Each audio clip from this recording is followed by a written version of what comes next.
नमस्कार, समधिया.com देख रहल छी अपने। मौसमक हाल चाल के संग हम छी अक्षय।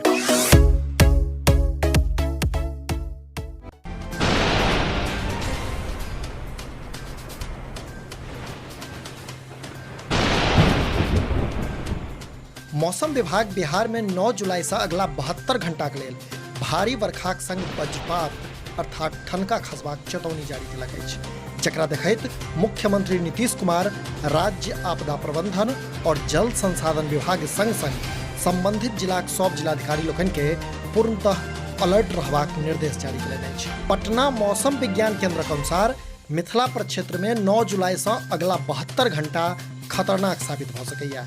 एहि दौरान मिथिला प्रक्षेत्र में अत्यंत भारी वर्षा और राज्यक अधिसंख्य जिला में ठनका खसबाक संभावना अछि, जकर मुख्य प्रभाव पश्चिमी चंपारण, पूर्वी चंपारण, गोपालगंज, सिवान, शिवहर, सीतामढ़ी, दरभंगा, मुजफ्फरपुर, समस्तीपुर, सारण, मधुबनी, सुपौल, अररिया, सहरसा, मधेपुरा, पूर्णिया, किशनगंज आ कटिहार जिला में देखल जा सकैया।